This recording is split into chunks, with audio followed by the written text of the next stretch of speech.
Avengers United They Stand Episode 3 starts with a barrage of intense, nausea-inducing late 90s visuals. An assault of horrible colors, chaotic, baffling design choices, and weird supposed heroes that look plucked straight from the depths of the knockoff bin. All set to a cheap X-Men ripoff song that creepily whispers in your ear. Avengers. There's so much information being thrown at you all at once, you might need to take a break and maybe have a little puke. Oh, and here are the ones you like. We open on the future, where the bad guys have clearly won and just decided to make everything look awful. Falcon and his nephew are host to a private VIP tour of the newest museum exhibit, and pretty much immediately awaken Kang from being trapped in a vase for thousands of years, leading to our first lengthy costume change, showcasing the advanced futuristic design and technological application of more metal plates. Kang sends out little Millennium Falcon drones to turn people into stone for essentially no discernible reason except to let us know he can, and more horrible costumes appear, making you really question how anybody thought this mask would really get kids into Ant-Man, who is the main character of the show.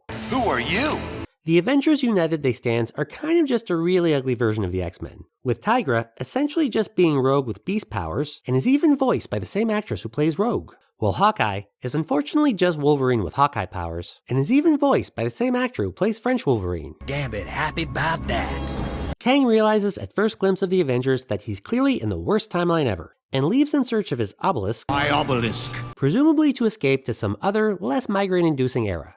Kang's main line of defense is a force field that everybody just keeps shooting at until they run out of ideas. At which point Kang gets frustrated looking for his obelisk, my obelisk, as his eyes are likely trying to kill themselves from having to look at anything in this horrible nightmare world, and decides to use a time ray to hold the city ransom, and somehow make this color palette atrocity of a universe even worse. Tiger Rogue gets caught in the radius and shows up looking like a long-tailed cat in a room full of rocking chairs. Meanwhile, Vision utilizes his futuristic CD-burning technology to host a PowerPoint presentation explaining that their initial strategy of shooting Kang's force fields over and over again was actually working, but they must change their approach from shooting him a lot to shooting him a lot more. So, we just have to turn up the heat.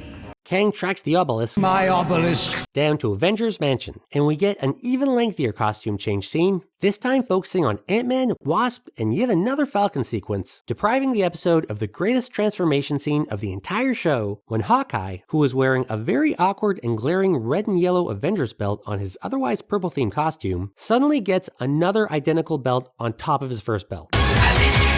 Ant-Man decides to plug his helmet directly into the mysterious ancient time-altering artifact that immediately starts to mess up his brain, which, if you're Hank Pym Ant-Man, is not a good thing, and suddenly starts receiving convenient expository flashbacks of Kang's origin from the distant future that are for some reason displayed as an old-timey film reel.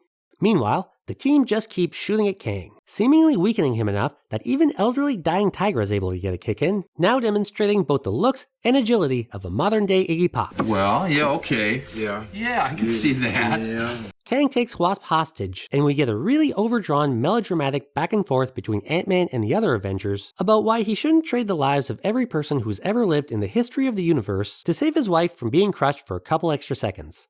Hank does it anyway, and everybody starts crying because that's such a f***ing Hank thing to do, but then instantly find out that the obelisk was booby-trapped and are glad Hank didn't almost cause the downfall of the human race for the second time in only their second adventure.